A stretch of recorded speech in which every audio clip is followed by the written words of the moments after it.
Saudara-saudari sekalian, setiap tahun pada 9 Ogos, kita berhimpun untuk merenung kembali kemajuan kita sejauh ini dan memikirkan tentang hala tuju kita yang seterusnya. Tahun ini, kita berbuat demikian dengan latar belakang dunia yang semakin tidak menentu. Konflik semakin menjala. Hambatan dagangan semakin banyak.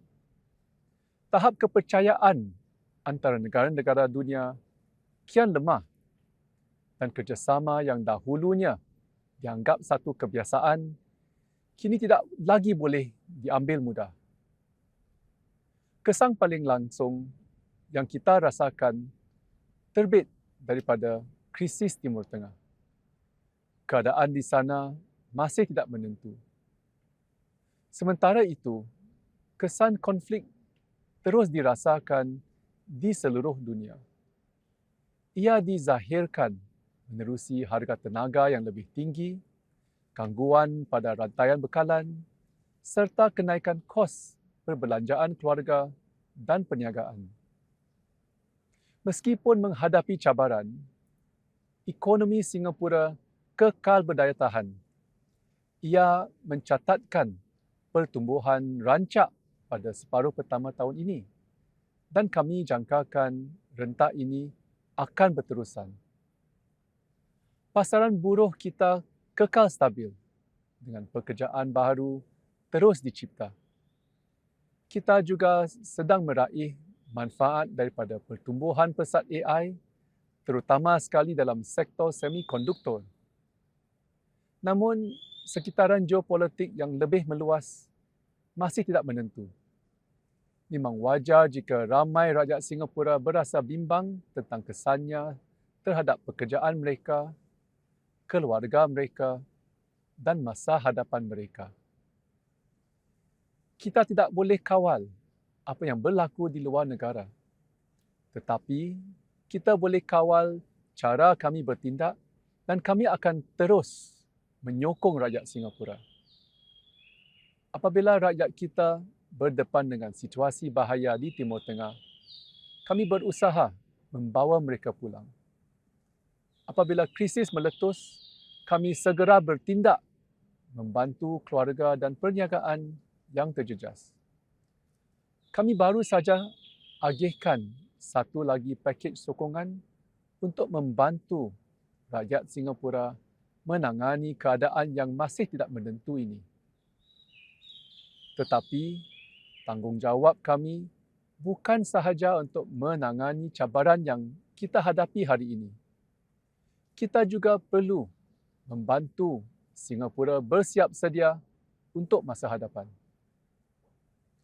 Awal tahun ini, kami telah semak strategi ekonomi negara secara menyeluruh. Berdasarkan hasil semakan, kami sedang menyegarkan pendekatan kami terhadap industri dan perdagangan, mengukuhkan daya saing kita dan membuat pelaburan besar dalam rakyat kita. Matlamat kami bukan sekadar untuk mengharungi gelora yang kita sedang hadapi. Matlamat kami adalah agar kita mampu bangkit lebih teguh, lebih berdaya tahan dan lebih bersedia untuk menghadapi apa jua yang mendatang. Salah satu perubahan terbesar yang telah membentuk semula dunia kita adalah arus inovasi yang begitu deras. Penemuan baharu mewujudkan peluang yang kita tidak boleh bayangkan beberapa tahun lalu. Pada masa yang sama, ia menimbulkan cabaran serta persoalan baru. Kita tidak boleh berdiam diri sedang orang lain maju ke hadapan. Tetapi kita juga tidak seharusnya menggunakan setiap teknologi baru tanpa menilainya. Singapura akan bersikap terbuka terhadap teknologi baru ini berpanduan keperluan kita. Ia harus kekal sebagai alat yang berkhidmat kepada rakyat, membantu memperkukuh masyarakat dan memperbaiki kehidupan mereka. Ambil AI sebagai contoh. AI merubah industri dan cara kita bekerja. Namun ia juga membuat ramai pekerja resah kerana bimbang AI akan menjejas sumber mata pencarian mereka. Di Singapura, kami akan manfaatkan AI sepenuhnya untuk meningkatkan daya penghasilan dan mewujudkan pekerjaan yang lebih baik.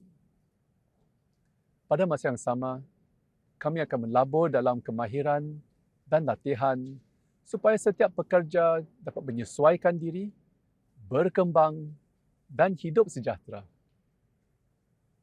Pendekatan yang sama juga diambil terhadap media sosial. Ia membantu kita berhubung, berkongsi idea serta meluahkan perasaan. Namun memang wajar jika ramai ibu bapa berasa bimbang tentang kesannya ke atas kanak-kanak dan golongan muda. Terutama bagaimana penggunaannya secara berlebihan boleh menjejas kesihatan mental dan fizikal serta hubungan keluarga.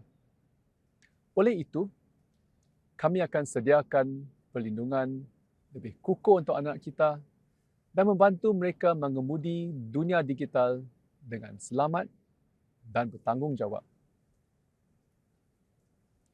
Dengan perkembangan teknologi, kita akan terus membentuknya agar dapat berkhidmat kepada rakyat dan mengukuhkan masyarakat.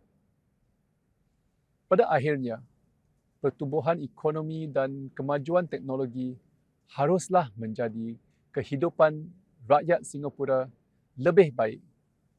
Kami mahu Singapura menjadi sebuah tempat di mana setiap orang dapat mengejar aspirasi mereka dengan penuh yakin, membina keluarga dengan penuh tenang dan memandang ke hadapan dengan penuh harapan. Di seluruh dunia, kehidupan berkeluarga semakin tertekan.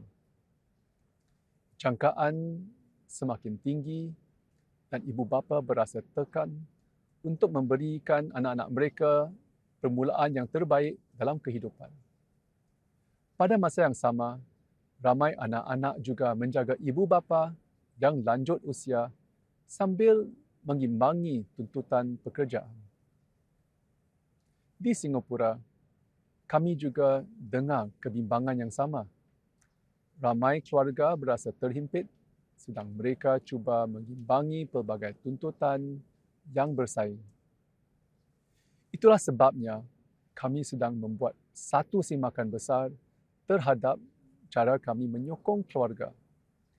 Bukan sahaja apabila pasangan berkahwin dan menimang cahaya mata, tetapi sepanjang kehidupan mereka. Kami sedang menilai semula isu-isu seperti kos membesarkan anak, serta yuran khidmat penjagaan bayi dan kanak-kanak.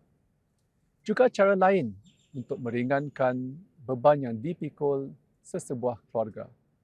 Perdana Menteri Lawrence Wong akan berkongsi lebih lanjut mengenai rancangan ini pada rapat umum Hari Kebangsaan. Setiap generasi perlu memainkan peranan dalam membina masa hadapan yang lebih baik untuk generasi seterusnya. Kita mewarisi Singapura yang dibina hasil pengorbanan, kerja keras dan wawasan generasi sebelumnya. Kini, tiba masanya untuk kita sambung legasi tersebut dan wariskan Singapura yang lebih kukuh. Sejak merdeka, Singapura sentiasa berpandang jauh. Kita merancang bukan sekadar untuk tempoh beberapa tahun, tetapi untuk puluhan tahun yang akan datang. Kita akan terus memperkukuh jaminan bekalan tenaga, menggunakan tanah kita yang terhad dengan sebaik-baiknya, dan melabur dalam prasarana masa hadapan. Namun, membina masa hadapan bukan hanya melibatkan pembangunan prasarana fizikal. Ia juga bermakna kita sentiasa terbuka kepada idea baru, menjalin hubungan dengan dunia luar, serta mengalukan mereka yang ingin menyumbang kepada masyarakat dan menjadikan Singapura kediaman mereka. Bagi sebuah negara kecil seperti Singapura, kita tidak ada pilihan. kita perlu kekalkan hubungan kita dengan dunia luar. Apabila keadaan menjadi tidak menentu, negara lain mungkin terdorong untuk memencilkan diri. Namun, Singapura tidak boleh berbuat demikian. Sejak kami merdeka, dasar terbuka kita telah mendatangkan manfaat dan ia tetap jadi kunci kejayaan kita pada tahun-tahun yang mendatang. Saudara-saudari sekalian, sepanjang sejarah kita, rakyat Singapura daripada pelbagai latar belakang telah bersatu sebagai satu rakyat dan satu negara. 60 tahun lalu, keyakinan ini dizahirkan melalui Ikrar Negara. Ia satu cerminan keyakinan bahawa kita mampu membangunkan sebuah negara yang tidak terikat pada mana-mana kaum, bahasa ataupun agama, tetapi kepada satu sama lain dan kepada negara kita, Singapura. Dunia hari ini semakin berpecah belah, namun nilai-nilai yang terkandung dalam Ikrar Negara lebih relevan berbanding sebelumnya. Cabaran di hadapan kita adalah nyata. Begitu juga kekuatan kita, iaitu daya tahan kita, sikap terbuka kita, dan perpaduan kita. Bersama-sama, kita akan dapat membina Singapura yang lebih baik dan lebih teguh jika kita terus saling percaya dan menjunjung tinggi nilai-nilai murni Ikrar Negara. Selamat Hari Kebangsaan, majulah Singapura!